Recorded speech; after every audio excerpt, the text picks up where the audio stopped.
Hello दोस्तों, आप सभी का आज की क्लास में स्वागत है। कल तक जो अपनों ने पढ़ा था वो पढ़ा था आंदोलन यानी राजस्थान के आंदोलन, और राजस्थान के आंदोलनों के तहत अपनों ने पढ़ा था जनजातीय आंदोलन और किसान आंदोलन, जिसमें जनजातीय आंदोलन पढ़ा था अपनों ने, और जनजाति के अंतर्गत अपनों ने पढ़ा था मीणा विद्रोह और बिल विद्रोह। मीणा विद्रोह जो पढ़ा था उसके बारे में थोड़ी सी जानकारी ले लेते हैं अपन कि मीणा विद्रोह क्या था, वो पढ़ चुके थे अपन। उसके बाद में अपनों ने पढ़ा था बिल विद्रोह। जो बिल विद्रोह जो था, ये बिल विद्रोह दो जगह हुआ है। बिल विद्रोह कितनी जगह हुआ है? दो जगह। कौन कौन सी? एक तो होता है आपका बिल विद्रोह जो बोमट बिल आंदोलन के नाम से जाना जाता है, और एक बिल विद्रोह माना जाता है एक ही आंदोलन के नाम से जाना जाता है। किस नाम से? एक तो बोमट बिल या एक ही आंदोलन, और दूसरा जो आपका होता है वो होता है आपका भगत आंदोलन। तो अपनों ने दोनों पढ़ा था। तो पहला पढ़ा था अपनों ने भगत आंदोलन, और भगत आंदोलन के मैंने बताया था जो प्रणेता थे वो थे आपके गोविंद गिरी जी। ये कहां के रहने वाले थे? तो ये रहने वाले थे आपके बासिया डूंगरपुर के रहने वाले थे। इनके जो गुरु थे वो कौन थे? तो मैंने आपको बताया था यहां पर गुरु के बारे में कि कोटा बूंदी अखाड़े के जो साधु राजगिरी जी थे वो इनके क्या थे? गुरु थे। इनके प्रेरणा स्रोत, जिनसे इन्होंने प्रेरणा ली और इन्होंने ये कार्य स्टार्ट किया, तो इनके प्रेरणा स्रोत थे आपके दयानंद सरस्वती। तो ये बात यहां तक पड़ी थी। इसके बाद में इन्होंने एक पंथ चलाया था, भगत पंथ। कौन सा पंथ चलाया?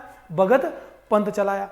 इस भगत पंथ को चला दिया। इसके बाद में इन्होंने क्या किया? इनका जो कार्य क्षेत्र मैंने बताया था आपको, डूंगरपुर, बांसवाड़ा, प्रतापगढ़, सिरोही और ईडर, गुजरात का ईडर क्षेत्र जो था गुजरात, ये इनका कार्य क्षेत्र रहा। इसके बाद में इन्होंने क्या किया? इसके बाद में इन्होंने मीणाओं में सर्वप्रमुख जन जागृति पैदा की। क्या की? जन जागृति पैदा की। और जन जागृति पैदा करने में क्या किया इन्होंने जो मीणा लोग थे उनसे मांस, मदिरा, झूठ बोलना, चोरी न करना, ये आदि कार्य छुड़वा दिए। तो बिलों के द्वारा ये छोड़ दिए गए। लेकिन इनके समय में सर्वप्रमुख जो कार्य होता है वो याद रखना, इनके समय में एक संप सभा 1883 ईस्वी, संप सभा 1883 ईस्वी का क्या किया जाता है? इनके समय स्थापना की जाती है, यानी संप सभा की स्थापना की जाती है। संप सभा की स्थापना होने के बाद में संप सभा का प्रथम अधिवेशन 1903 में, कब? 1903 में। कहां पर? मानगढ़ धाम, पहाड़ी, बांसवाड़ा में हुआ था। अब वो जो हुआ था उसके बाद में हर वर्ष ये एक अधिवेशन होने लग गया। जैसे ही ये अधिवेशन होने लग गया तो इसका एक अधिवेशन चल रहा था आपका 17 नवंबर 1913 को। कब चल रहा था? 17 नवंबर 1913 को। तो यहां पर क्या होता है? यहां पर जो होता है आपका 17 नवंबर 1913 को जो सम्मेलन चल रहा था, इस अधिवेशन में 3 बटालियनों के नाम बताए थे मैंने आपको। लॉर्ड वेलेजली बटालियन, एक का नाम बताया था आपको, कौन सी? 7वीं एवं 14वीं, दोनों 7वीं एक अलग थी और एक 14वीं राजपूत रेजिमेंट जो थी। इन तीनों के द्वारा पूरी मानगढ़ पहाड़ी धाम को घेर लिया जाता है और वहां पर अंधाधुंध फायरिंग की जाती है। और उस फायरिंग की वजह से वहां पर कितने भील मारे जाते हैं? मैंने आपको बताया था यहां पर 1500 भील मारे जाते हैं। तो ये था आपका भगत आंदोलन। ये हो गया भगत आंदोलन के बारे में मुख्य जानकारी हो गई। इसके बाद में अपनों ने पढ़ा था कौन सा? एक ही आंदोलन, यहाँ बिल बोमट आंदोलन। इसके प्रणेता के बारे में मैंने बताया था। ये कब प्रारंभ होता है? तो ये बताया था मैंने आपको 1921। ये कहां से प्रारंभ होता है? तो ये कहां से प्रारंभ होता है आपका? ये होता है आपका बासिया या बेड़सा डूंगरपुर, सॉरी, ये कहां से प्रारंभ होता है? चित्तौड़ जिले की रासमी तहसील के मातृकुंडिया नामक स्थान से प्रारंभ होता है। इसके प्रणेता मोतीलाल जी तेजावत थे। मोतीलाल जी तेजावत कहाँ के? जाडोल के रहने वाले थे। तो ये जानकारी अपनों ने छोटी मोटी जिसकी जानकारी थी। इनके समय में कुछ क्या थे? कुछ कांड हुए थे। इसमें से पहला कांड जो अपनों ने पढ़ा था वो निमड़ा हत्याकांड था, जो 6 या 7 मार्च 1922 को हुआ था। इसमें ये निमड़ा जो है वो कहाँ का है? तो ये गुजरात में विजयनगर में स्थान पड़ता है।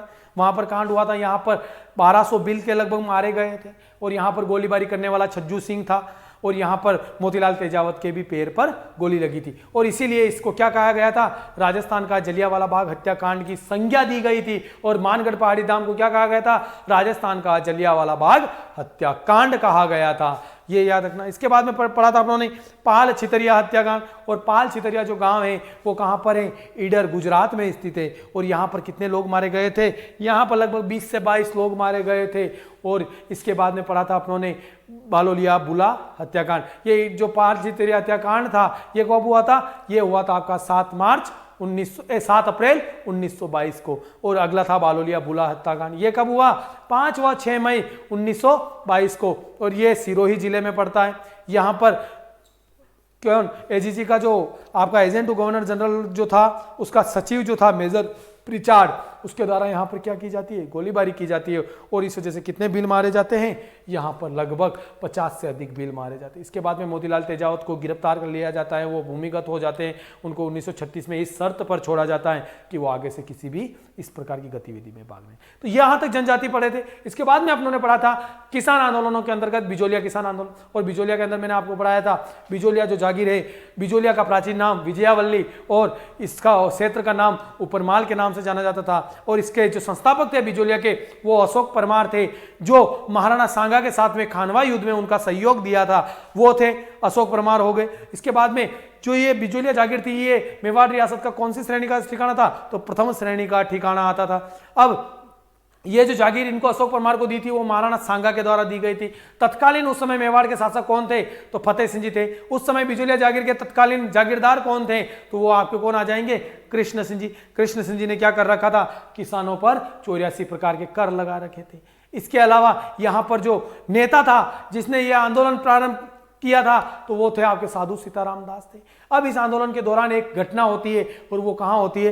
तो होता क्या है, इसमें गिरधारीपुरा गांव जो है, वहां पर एक क्या बोलते हैं, मृत्यु भोज हो रहा था। गंगाराम नामक व्यक्ति का मृत्यु भोज था।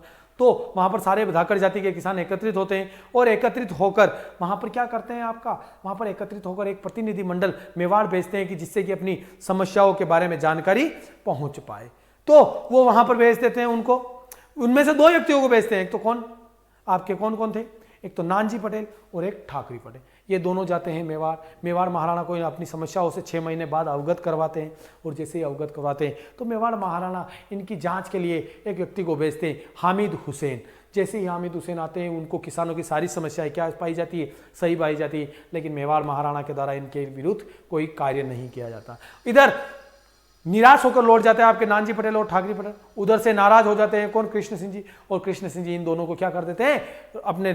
अपनी जागीर से निर्वासित कर देते हैं। ये दोनों हो जाते हैं निराश, और यहाँ की जनता पर एक नया कर लगाते हैं, चवरी कर। और चवरी कर के तहत 5 रुपये आपको क्या करना पड़ेगा? जागीर में जमा करवाना पड़ेगा। अब यह बात हो जाती है, लेकिन कुछ समस्याओं की वजह से इस कर को वापस 1904 में हटा दिया जाता है। 1903 में लगाया जाता है, 1904 में हटा दिया जाता है। और इसके बाद में 1906 में कृष्ण सिंह जी की क्या हो जाती है? मृत्यु हो जाती है। और कृष्ण सिंह जी की मृत्यु के बाद में इनका छोटा भाई पृथ्वी सिंह यहाँ का शासक बनता है। ये शासक यहाँ का जागीरदार बनते ही ये जनता पर क्या बन लगाता है? कर लगाता है, और वो कर नाम से जाना जाता है तलवार बंदाई कर। और तलवार बंदाई कर तो जो था एक उत्तराधिकारी कर था। इसके तहत 1 रुपया आपको जागीर में जमा करवाना पड़ता था। ये वैसे सामंतों से लिया जाता था, लेकिन इसने जनता के ऊपर लगा दिया। तो इसके बाद में इनकी भी 1913 में क्या हो जाती है? मृत्यु हो जाती है। और इनका अल्पवयस्क पुत्र बन जाता है केसरी सिंह यहाँ का जागीरदार। जो अल्पवयस्क होता है उसकी परवरिश के लिए उसे मेवाड़ बुलाए। तो ये तो था अपना प्रथम चरण। इसके बाद में अपनों ने पढ़ा था द्वितीय चरण। उसका नेतृत्व करने के लिए विजय सिंह जी पथिक आते हैं, जिनका मूल नाम भूप सिंह जी होता है। और भूप सिंह जी सशस्त्र विद्रोह, रास बिहारी बोस का जो सशस्त्र विद्रोह था, उस सशस्त्र विद्रोह में भाग लेने के लिए जाते हैं। तो वहां पर इनके साथ में क्रांति होती है। लेकिन ये अपना निवास स्थान कहाँ बना लेते हैं? ओछड़ी चित्तौड़ को बनाते हैं। और ओछड़ी चित्तौड़ से यहाँ पर ओछड़ी के अंदर ही एक 1915 ईस्वी में एक सम्मेलन आयोजित हुआ। किसका? नागर विद्या प्रचारणी सभा का। यानी नागर विद्या प्रचारणी सभा का एक सम्मेलन आयोजित किया गया, जिसकी स्थापना हरिभाई किंकर के द्वारा की गई थी। तो यहाँ पर सम्मेलन आयोजित हो रहा था, इसमें विजय सिंह जी पथिक ने भी भाग लिया। तो यहाँ पर भाग लेने के लिए एक साधु सीताराम दास भी आए। तो इन्होंने यहाँ पर ओजस्वी व्यक्तित्व देखा, किसका? विजय सिंह जी का। और इनसे आग्रह किया कि आप बिजोलिया का आंदोलन का नेतृत्व संभालिए। तो यहां तक अपन पढ़ चुके थे। तो अब आगे आ जाइए, अपन आगे देखते हैं कौन सा? दूसरा चरण। भी दूसरा चरण चल रहा था।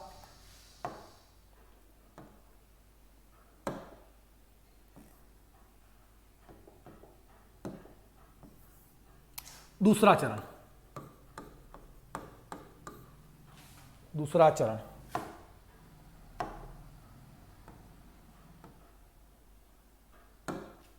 दूसरा चरण, और बताया था मैंने दूसरा चरण क्या समय क्या था इसका? 1915 से 22। तो अपन ने पढ़ चुके थे यहां पर कि विजय सिंह जी पथिक इस आंदोलन से कब जुड़ते हैं, तो विजय सिंह जी पथिक इस आंदोलन से कब 1916 में इस आंदोलन बिजोलिया आंदोलन से जुड़ जाते हैं, आंदोलन से जुड़ जाते हैं। तो यह तो हो गया इन विजय सिंह जी पथिक के आंदोलन से जुड़ने का कारण। दूसरी बात आती है, विजय सिंह जी पथिक के जुड़ते ही इनके द्वारा क्या किया जाता है यहां पर होता क्या है ये याद रखना। तो 1916 में ही आपके कौन थे, साधु सीताराम दास,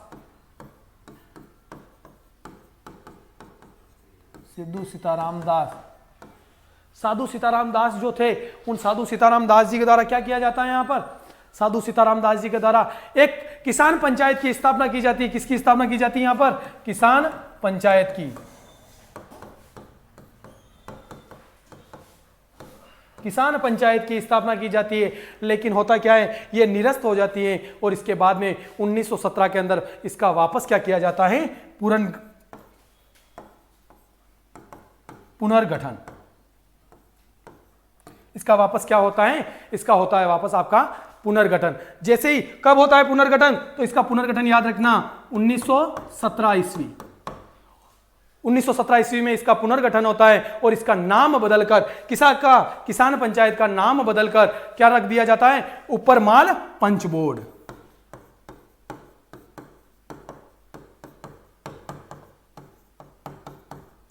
उपरमाल पंच बोर्ड इसका नाम कर दिया जाता है, जो किसके द्वारा, साधु सीताराम दास जी के द्वारा किसान पंचायत की स्थापना की गई, जिसका पुनर्गठन किया 1917 में और इसका नाम कर दिया उपरमाल पंच बोर्ड। और इस उपरमाल पंच बोर्ड के जो प्रथम अध्यक्ष बनाए गए वो बनाए गए थे आपके मन्नाराम पटेल।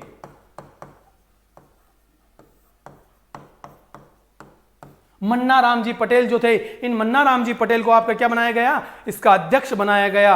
और मन्नाराम पटेल के अध्यक्ष बनाने पर और इस उपरमाल पंच बोर्ड की स्थापना कहां पर की गई, अगर गांव का नाम पूछ ले तो आपको नाम याद रखना है, बेरीसाल गांव, बेरीसाल गांव में इसकी स्थापना की गई थी उपरमाल पंच बोर्ड की। अब होता क्या है, जैसे ही विजय सिंह जी पथिक यानी आपके भूप सिंह जी इस आंदोलन से जुड़ते हैं, तो ये क्या करते हैं, यहां बिजोलिया आंदोलन की जो कुछ घटनाएं होती, महत्वपूर्ण घटनाएं, उन घटनाओं को लिखकर एक इनके मित्र थे गणेश शंकर विद्यार्थी, जिनका नाम क्या है, गणेश शंकर विद्यार्थी।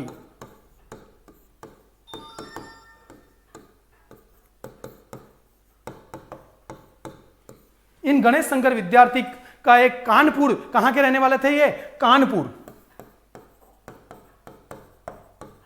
और ये है यूपी में, कानपुर यूपी से इनका एक न्यूज़पेपर प्रकाशित होता था, यानी अखबार प्रकाशित होता था, उसका नाम था प्रताप। इस प्रताप में इन विजय सिंह जी पथिक ने क्या किया, एक नियमित लेख लिखना प्रारंभ कर दिया, जिससे कि ये बिजोलिया आंदोलन जो था एक क्षेत्र विशेष का था। इसकी वजह से यह आंदोलन क्या हो गया, राष्ट्रीय स्तर का आंदोलन बन गया। और जैसे ही अपन जानते हैं राष्ट्रीय स्तर का आंदोलन बनता है, तो इस आंदोलन बनने के बाद में इसकी तरफ जो ध्यान आकर्षित होता है, वो राष्ट्रीय स्तर के नेताओं का ध्यान क्या हो जाता है, इधर आकर्षित होता है। किस तरफ, बिजोलिया किसान आंदोलन की तरफ। तो इधर ध्यान आकर्षित किसका हुआ, राष्ट्रीय स्तर के नेताओं का, जिसमें अपन जानते हैं राष्ट्रीय स्तर के नेता हैं उस समय आपके कौन कौन, महात्मा गांधी सबसे बड़े नेता, तो महात्मा गांधी जी का ध्यान आकर्षित होता है। और महात्मा गांधी जी अपने निजी सचिव होता है महात्मा गांधी जी का, उसका नाम होता है महादेव देसाई। इस महादेव देसाई को मेवाड़ महाराणा फतेह सिंह जी के पास में भेजते हैं कि आप जाइए और उनको कहिए कि ये जो समस्या चल रही है उस समस्या का कोई ना कोई उपचार किया जाए। अब वहां से इनको तो भेज देते हैं, लेकिन इधर से एक पत्र भेजते हैं महात्मा गांधी, किसको, आपके फतेह सिंह जी को। क्या भेजते हैं, पत्र भेजते हैं फतेह सिंह जी को। उसमें कहा जाता है कि आप ये बिजोलिया जो आंदोलन चल रहा है, इस आंदोलन के लिए कुछ ना कुछ कार्य कीजिए। लेकिन फतेह सिंह जी इनके दबाव में आ जाते हैं, और महादेव देसाई के दबाव में आने के बाद में ये यहाँ से क्या करते हैं, एक कमेटी बनाते हैं और उस कमेटी को भेजते हैं। उस कमेटी का जो सदस्य होता है उसका नाम होता है बिंदुलाल भट्टाचार्य, सर बिंदुलाल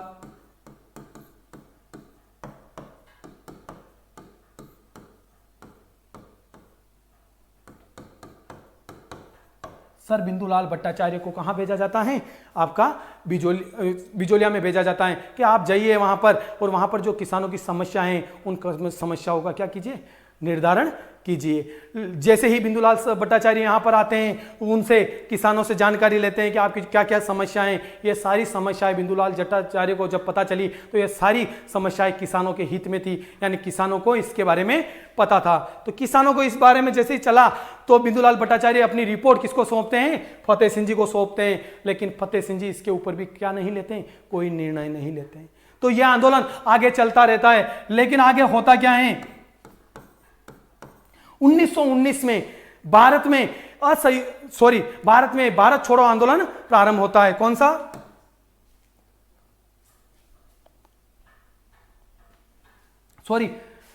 असहयोग आंदोलन प्रारंभ होता है। कौन सा? 1919 में कौन सा आंदोलन प्रारंभ होता है? असहयोग आंदोलन।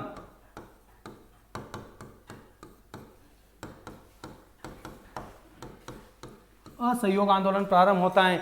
जैसे ही असहयोग आंदोलन प्रारंभ होता है तो अंग्रेज सरकार का जो नजरिया होता है वो किसकी तरफ पड़ता है? बिजोलिया किसान आंदोलन की तरफ। किधर?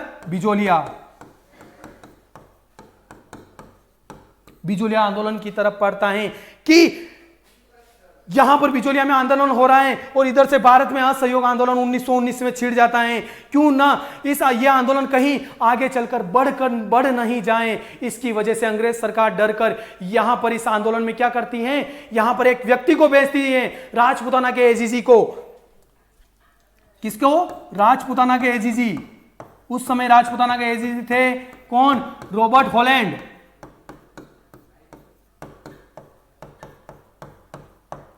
रॉबर्ट हॉलैंड को कहां भेजा जाता है? रॉबर्ट हॉलैंड को बिजोलिया भेजा जाता है। और ये यहां पर आकर क्या करते हैं? ये यहां पर आकर किसानों से मिलते हैं और किसानों से मिलने के बाद में ये यहां पर क्या करते हैं? किसानों की समस्याओं का पूर्ण निर्धारण करते हैं। होता क्या है, ये यहां पर आकर किसान नेता कौन? एक तो होते हैं आपके माणिक्य लाल वर्मा,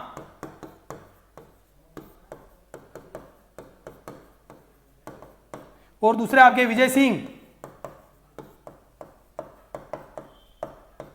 सिंह से मिलते हैं। और ये यहां पर किसानों की लगभग 84 मांगों में से लगभग कितनी मांगे मान लेते हैं? यहां पर 35 मांग, यानी 84 प्रकार के जो कर थे उनमें से 35 करों को इनके द्वारा मान लिया जाता है, यानी 35 करों को इनके द्वारा माफ करवाने की बात कही जाती है। मानने का मतलब ये कब लागू होंगे कि जब जैसे ही असहयोग आंदोलन जो भारत में चल रहा है ये जैसे ही समाप्त होगा, इसकी समाप्ति के बाद में हम बहुत ही जल्दी आपके क्या करेंगे, यहां पर इसको लागू कर देंगे। जैसे ही लागू करने की बात होती है और किसान भी मान लेते हैं और इस आंदोलन को कुछ समय के लिए क्या कर दिया जाता है? स्थगित कर दिया जाता है।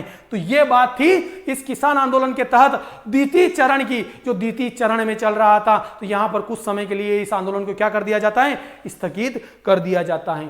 तो अब आते हैं अपन तीसरे चरण पर। तो तीसरे चरण पर देखिए, तीसरा चरण का समय बताया था मैंने आपको। तीसरा चरण का मैंने समय बताया था आपको 1923 से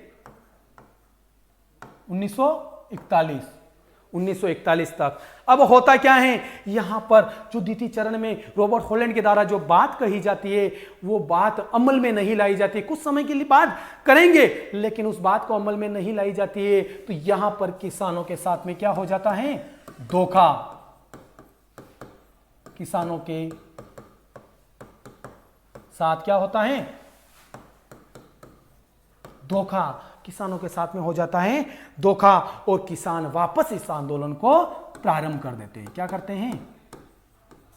किसानों के द्वारा इस आंदोलन को वापस प्रारंभ कर दिया जाता है। और जैसे ही प्रारंभ किया जाता है तो मेवाड़ महाराणा फतेह सिंह जी फिर वापस एक व्यक्ति को वहां से भेजते हैं, अपने राजस्व अधिकारी को भेजते हैं। कौन? फतेह सिंह जी। और उसका नाम होता है जेसी ट्रेंच।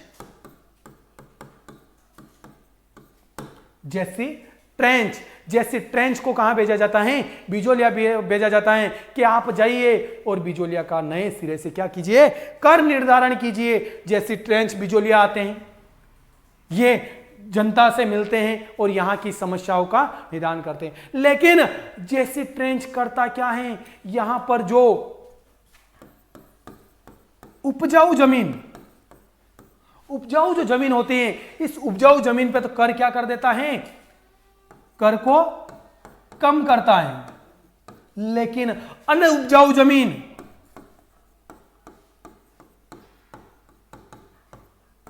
अनउपजाऊ जो जमीन होती है उस पे कर को क्या करता है, बढ़ा देता है। अनउपजाऊ जो जमीन होती है उस पे कर को क्या कर देता है, बढ़ा देता है। तो किसान कहते हैं कि इसने कौन सा तीर मारा, ये तो वही है, बात हो गई कि इधर था, इधर डाल दिया, मतलब कर को समान ही कर दिया उसने। अनउपजाऊ जमीन में जहां पर कुछ हो ही नहीं रहा है वहां पर कर बढ़ा दिया, तो कैसे क्या करें। तो किसानों ने जैसे ट्रेंच का क्या कर दिया, यहां पर इसका बहिष्कार किया, बहिष्कार कर दिया जाता है, इसका बहिष्कार होता है।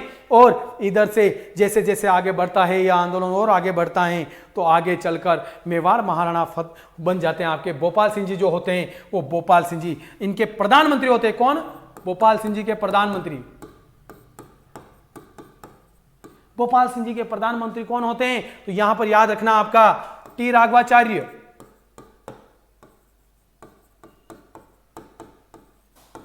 टी राघवाचार्य, और टी राघवाचार्य प्लस एक इनके राजस्व मंत्री होते हैं। कौन? ये तो होते हैं प्रधानमंत्री, ये राजस्व मंत्री कौन होते हैं आपके, याद रखना मोहन सिंह मेहता।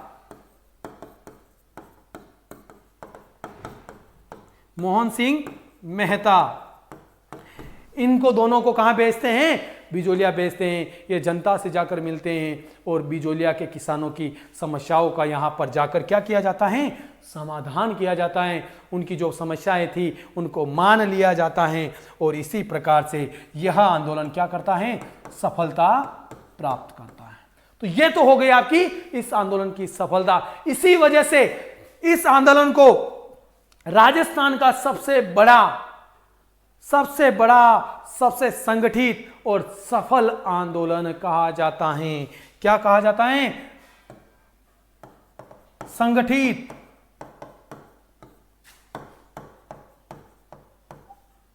सबसे बड़ा संगठित और सफल आंदोलन कहा जाता है। क्या कहा जाता है, सफल आंदोलन कहा जाता है। क्योंकि ये कितने वर्षों तक चला था सबसे बड़ा, तो ये चला था आपका 44 वर्ष। याद रखना 44 वर्ष यानी 44 वर्षों तक ये आंदोलन चला था। और इसी के साथ में अपना बिजोलिया जो आंदोलन होता है, किसान आंदोलन, ये होता है यहां पर समाप्त। तो ये था अपना किसान आंदोलन, बिजोलिया वाला, बिजोलिया किसान आंदोलन पड़ा था। एक बार वापस देख लीजिए इधर। दूसरा चरण के अंतर्गत अपनों पढ़ ही रहे थे, विजय सिंह जी पथिक इससे जुड़ जाते हैं। तो यहां पर ये आंदोलन से जैसे ही विजय सिंह जी पथिक जुड़ते हैं, इसके बाद में साधु सीताराम दास जो थे वहां पर उन्होंने व्यक्तित्व को देखा, तो 1916 में आपके विजय सिंह जी पथिक इस आंदोलन से जुड़ते हैं। तो साधु सीताराम दास के द्वारा 1916 में किसकी स्थापना की जाती है, किसान पंचायत की स्थापना की जाती है। किसकी स्थापना, किसान पंचायत की स्थापना, जो बंद हो जाती है, लेकिन इसका पुनर्गठन करते हैं 1917 में विजय सिंह जी पथिक, और इसका नाम रखा जाता है उपरमाल पंच बोर्ड। और इसके जो पहले सरपंच या अध्यक्ष बनाए जाते हैं वो मन्ना राम पटेल को बनाया जाता है। अब ये जो उपरमाल पंच बोर्ड की स्थापना की जाती है वो कहां पर, बेरीसाल गांव में की जाती है। उपरमाल पंच बोर्ड की स्थापना हो गई, कहां पर हो गई, सब हो गया।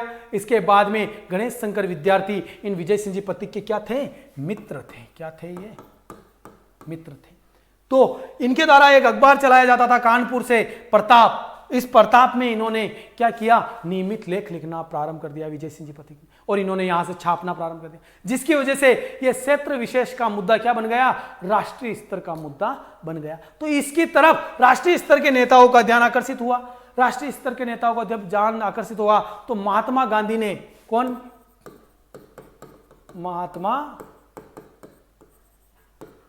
महात्मा गांधी जी जो थे, इन महात्मा गांधी जी के द्वारा एक व्यक्ति को अपने निजी जो सचिव होते हैं उनको कहाँ भेजते हैं, बिजोलिया भेजते हैं। और फतेह सिंह जी, मेवाड़ के महाराणा फतेह सिंह जी जो होते हैं, इनको एक पत्र लिखते हैं। महादेव देसाई जैसे ही आते हैं तो इनको सारी किसानों की समस्याएं, किसानों को ही हित में लगी कि सही बात है, इन किसान सही तरीके से आंदोलन कर रहे हैं। तो फतेह सिंह जी इनके महात्मा गांधी जी के दबाव में आकर यहाँ से एक कमेटी का गठन करते हैं। कौन सी? सर बिंदुलाल भट्टाचार्य कमेटी का गठन किया जाता है और इसे बिजोलिया भेजते हैं। तो बिजोलिया जाकर ये जो अपना जैसे ही वहां पर सारी समस्याओं का समझ सुनती है, उसके बाद में ये भी कहती है कि किसानों की जो मांग है वो बिल्कुल सही मांग है। तो इन बिंदुलाल भट्टाचार्य जी के द्वारा क्या किया जाता है, किसानों की मांगों को सही ठहराया जाता है। लेकिन महाराणा फतेह सिंह जी के द्वारा क्या नहीं किया जाता है, कोई ध्यान नहीं दिया जाता है। तो इसके बाद में यह आंदोलन चलता रहता है और इसके बाद में भारत में महात्मा गांधी के द्वारा 1919 में क्या चलाया जाता है, असहयोग आंदोलन प्रारंभ किया जाता है। असहयोग आंदोलन की तीव्रता को देखते हुए अंग्रेज सरकार क्या होती है, पर घबरा जाती है कि कहीं बिजोलिया आंदोलन भी इससे जुड़ ना जाए। इसकी वजह से एक राजपुताना के एजीजी होते हैं उनके, रॉबर्ट हॉलैंड को कहाँ भेजते हैं, बिजोलिया भेजते हैं।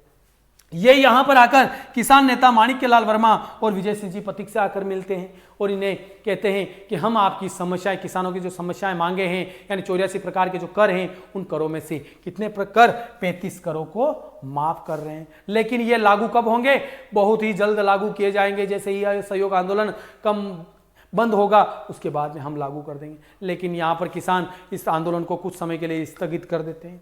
लेकिन होता क्या है, आगे चलकर होता यह है कि किसानों के साथ में जो बात की गई थी, ये का बात अमल में नहीं लाई जाती है, यानी किसानों के साथ में यहाँ पर हो जाता है धोखा। तो किसान ये आंदोलन वापस प्रारंभ कर देते हैं। जैसे ही प्रारंभ करते हैं तो मेवाड़ महाराणा फतेह सिंह जी एक व्यक्ति थे, राजस्व अधिकारी जैसे ट्रेंच को कहाँ भेजते हैं, बिजोलिया भेजते हैं। यह बिजोलिया आते हैं और ये क्या करते हैं, उपजाऊ जो जमीन होती है उस पर कर तो कम कर देते हैं, लेकिन अनुपजाऊ जमीन पर कर क्या कर देते हैं, बढ़ा देते हैं। क्या कर देते हैं, बढ़ा देते हैं।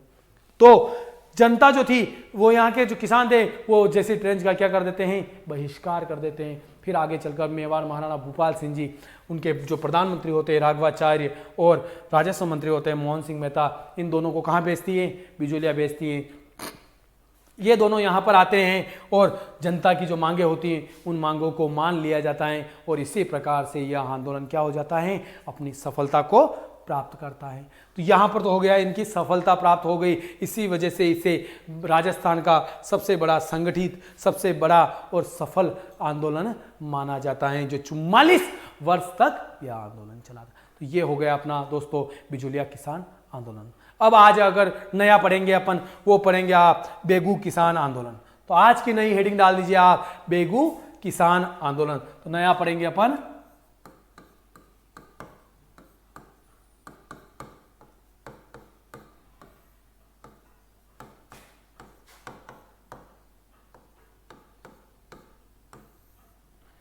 बेगू किसान आंदोलन।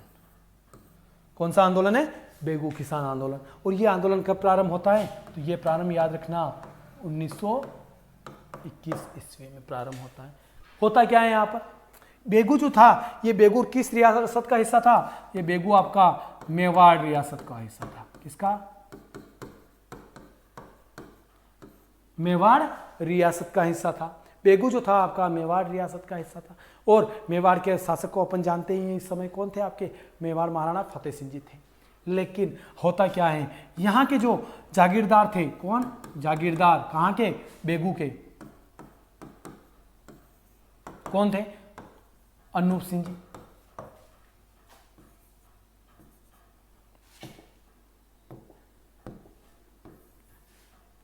कौन थे, अनूप, जागीरदार हो गए आपके अनूप सिंह जी। यहां पर जो व्यक्ति था जिसके द्वारा इस आंदोलन का नेतृत्व किया जाता है, तो उसका नाम याद रखना, राम नारायण चौधरी। इसके द्वारा यहां पर आंदोलन किया जाता है। यहां पर भी आंदोलन क्यों हुआ, तो यह फिर भी आंदोलन करों की वजह से ही हुआ। तो क्या होता है, किसानों ने जब आंदोलन किया तो इन अनूप सिंह जी और इन किसानों के मध्य में क्या हो जाता है, समझौता हो जाता है। अनूप सिंह जी किसानों की मांगे मान लेते हैं। लेकिन होता क्या है, जब इस बात का पता चलता है कि अनूप सिंह ने किसानों की मांगे मान ली, तो मेवाड़ महाराणा अनूप सिंह जी से क्या हो जाते हैं, क्रोधित। क्या होते हैं यहां पर, क्रोधित। और अनूप सिंह जी को मेवाड़ में बुलाकर इन्हें क्या कर दिया जाता है, नजरबंद कर दिया जाता है। इनको यहां पर नजरबंद कर दिया। इधर से जो इनके बीच में समझौता हुआ था, इस समझौते को मेवाड़ महाराणा के द्वारा इस समझौते को क्या कर दिया जाता है, रद्द कर दिया जाता है, रद्द कर दिया जाता है। और यहां पर किस व्यक्ति को बेचते हैं, जेसी ट्रेंच को बेचते हैं। किसको, जेसी ट्रेंच को भेजा जाता है। और जेसी ट्रेंच इस किसानों के मध्य में जो हुआ था समझौता, उसे समझौते को क्या नाम देते हैं, बोल्शेविक समझौता। बोल्शेविक समझौता। बोल्शेविक समझौते का नाम दे देते हैं कौन, जेसी ट्रेंच इस समझौते को बोल्शेविक समझौते का नाम देते हैं। बोल्शेविक समझौता वहां पर यूरोप के अंदर हुआ था, यह समझौते का नाम दे दिया जाता है इनके द्वारा, बोल्शेविक समझौते का नाम दे दिया। और इधर से अनूप सिंह जी को जब मेवाड़ में नजरबंद कर दिया जाता है, तो अनूप सिंह जी की जगह पर वहां पर एक व्यक्ति को भेज दिया जाता है यहां की बेगू की जागीर देखने के लिए। उसका नाम होता है लाला अमृतलाल। जेसी ट्रेंच जैसे ही जाते हैं वहां पर राजस्व अधिकारी, तो यहां की जनता कहती है कि जेसी ट्रेंच तुम वापस जाओ। क्यों, क्योंकि जेसी ट्रेंच का इनको पता था, पहले भी इसने गड़बड़ घोटाला कर ही रखा है कि उसने पहले अनुपजाऊ जमीन वगैरह नहीं है, इसके ऊपर कर बढ़ाना, उपजाऊ जमीन पर कर कम करना, तो ये इसका, तो वो इस जेसी ट्रेंच का यहां पर क्या होता है, बहिष्कार। तो ये बात जेसी ट्रेंच वापस रिटर्न चले जाते हैं। इसके बाद में होता है, यहां पर याद रखना आप लोग, यहां पर एक 13 जुलाई 1923, कब, 13 जुलाई 1923 ईस्वी को क्या होता है, गोविंदपुरा नामक स्थान पर, कौन से, गोविंदपुरा गांव में, गोविंदपुरा नामक जो स्थान होता है, इस स्थान पर एक क्या किया जाता है, सम्मेलन आयोजित करते हैं। यहां पर एक सम्मेलन आयोजित किया जाता है। और इस सम्मेलन पे होता क्या है, इस सम्मेलन पर पुलिस के द्वारा यहां पर क्या की जाती है, गोलीबारी की जाती है। और यहां पर गोलीबारी में 2 व्यक्ति शहीद होते हैं आपके, एक तो रूपा जी और दूसरे होते हैं आपके कृपा जी। ये दोनों यहां पर क्या हो जाते हैं, रूपा जी और कृपा जी शहीद हो जाते हैं। तो ये दोनों तो हो गए यहां पर शहीद हो गए। इसके बाद में जैसे ही यहां पर ये दोनों शहीद होते हैं, तो इस आंदोलन से जुड़ कौन जाते हैं आपके, विजय सिंह जी पथिक। विजय सिंह पथिक इस आंदोलन से जुड़ जाते हैं। और विजय सिंह जी पथिक जैसे ही इस आंदोलन से जुड़ते हैं, तो इन्हें क्या कर लिया जाता है कि आप यहां पर भी उंगली करने के लिए आ गए। इनसे क्या कहा जाता है कि तुम यहां पर भी उंगली करने के लिए आ गए हो, तो इन्हें क्या कर लेते हैं, गिरफ्तार। लेकिन फिर बाद में अत्यधिक दबाव के चलते हुए यह आंदोलन क्या हो जाता है, सफलता प्राप्त करता है, सफलता, और यह आंदोलन समाप्त हो जाता है, समाप्त हो जाता है। तो यह था आपका बेगू किसान आंदोलन। वापस देख लीजिए, बेगू किसान आंदोलन, बेगू किस रियासत का हिस्सा था, मेवाड़। मेवाड़ के महाराणा कौन थे, फतेह सिंह। कब प्रारंभ होता है, 1921 में। यहाँ जागीर, ये जो जागीर थी, यहाँ के जागीरदार कौन थे, अनूप सिंह जी। यहाँ पर जो क्रांति करने वाले यानी आंदोलन करने वाले जो नेता थे वो कौन थे, राम नारायण चौधरी। और अनूप सिंह जी और इन किसानों के मध्य में क्या बात हो जाती है, समझौता हो जाता है करों के विरोध में। तो यहाँ पर इन अनूप सिंह जी से कौन क्रोधित हो जाता है, मेवाड़ के महाराणा क्रोधित होते हैं। इन्हें कहाँ बुलाया जाता है, मेवाड़, और यहाँ पर क्या कर दिया जाता है, नजरबंद। और यहाँ से मेवाड़ महाराणा के द्वारा किसको भेजा जाता है, जेसी ट्रेंच को, जो इस किसानों और इन दोनों के मध्य में हुए समझौते को क्या नाम देते हैं, बोल्शेविक समझौते का नाम देते हैं। और इस समझौते को क्या किया जाता है, इस समझौते को रद्द किया जाता है। लेकिन किसान यहाँ पर क्या करते हैं, जेसी ट्रेंच का बहिष्कार करते हैं। और इधर से मेवाड़ महाराणा के द्वारा इस बेगू जागीर को संभालने के लिए किसको भेजा जाता है, लाला अमृतलाल को भेजा जाता है। इसके बाद में आगे इसके बाद में आगे 13 जुलाई 1923 ईस्वी को गोविंदपुरा गांव जो था, इस गोविंदपुरा गांव में एक सम्मेलन आयोजित किया जाता है। और इस सम्मेलन में यहाँ पर होता क्या है, इस सम्मेलन में रूपा जी और कृपा जी के ऊपर यानी किसानों के ऊपर गोलियां चलाते हैं, जहाँ पर रूपा जी और कृपा जी दोनों क्या हो जाते हैं, शहीद हो जाते हैं। तो इस तरफ से विजय सिंह जी पथिक इस आंदोलन से आके जुड़ जाते हैं, लेकिन इन्हें क्या कर लिया जाता है, गिरफ्तार कर लिया जाता है। और कुछ समय बाद 1925 के लगभग, कब 1925 ईस्वी के लगभग यहाँ पर यह आंदोलन क्या होता है, सफलता को प्राप्त करता है, यानी यह आंदोलन यहाँ पर समाप्त होता है। इसी के साथ में अपना जो आज अपनों ने पढ़ा था बिजोलिया किसान आंदोलन और बेगू किसान आंदोलन समाप्त होता है। अब आगे की क्लास अपन कर लेंगे, उसके लिए आप सभी का धन्यवाद। जय हिंद।